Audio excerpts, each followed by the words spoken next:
In February of 2022, I was 18 years old, and I read chapter 7 of Love Does by Bob Goff. This is a book that showed me how great it is to love my life.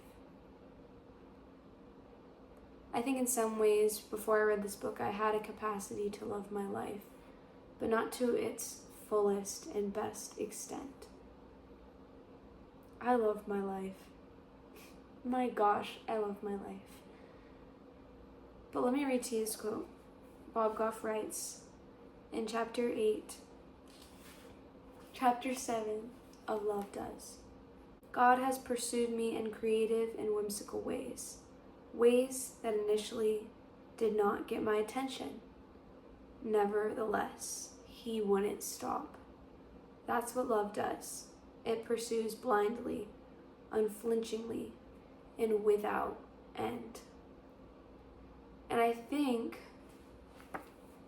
or at least I'd like to think, and I'd like to believe, that if I serve a God, and I love a God, and I'm created to worship a God who will pursue me in such creative and whimsical ways, how much more should I pursue and steward the things in my life?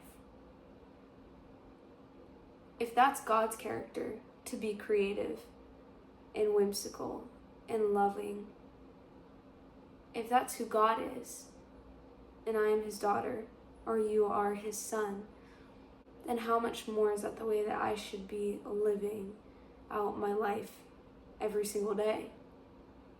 The plans that I make, the actions that I take, the conversations that I have should be in pursuit of whimsy and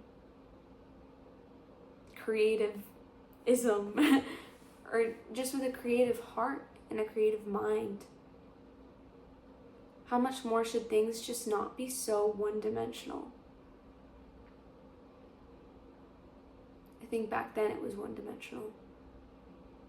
I think the extent of which I could love my life was one-dimensional.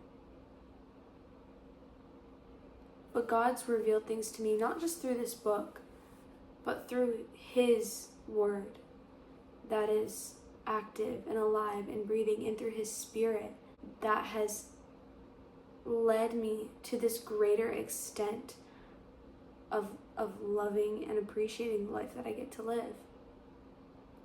And in all of that, because I know that God loves and pursues me in a way that I just really can't understand, I don't want to be him, but I want to get to that level. Like, he continues to write, when you go after something you love, you'll do anything it takes to get it, even if it costs everything. May the dreams that I dream and the things that I'm after and the life that I live be so big and so grand that it won't just cost me something, but it will cost me everything. It'll cost me laying my pride down, or my selfishness down, or it'll cost me to lay down my worries, or lay down my fears of tomorrow. May it not just cost something, but may it cost everything. That's what God did. He gave up his son. And it didn't just cost something. It costed everything. But the price that he paid, that he didn't have to pay, but that he was willing to pay for us, was too big for it not to cost everything. What's so wonderful about God, and what's so wonderful about serving your creator, who of which is bigger than yourself, is that he just shows us how to live. He really just does. So I take his creative nature, the way that he made the earth in 6 days, I take his restful spirit, the way that he did nothing on the seventh.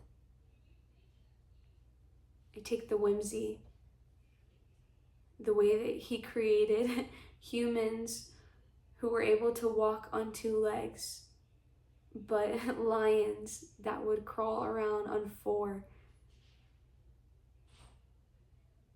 The way that he separated the heavens from the earth.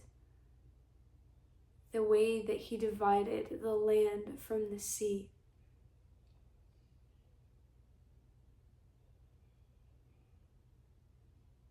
I'm taught to see everything through this perspective of God. Or at least I'm learning how to. And learning is an everyday privilege. So let's keep living and loving the life that we get to live.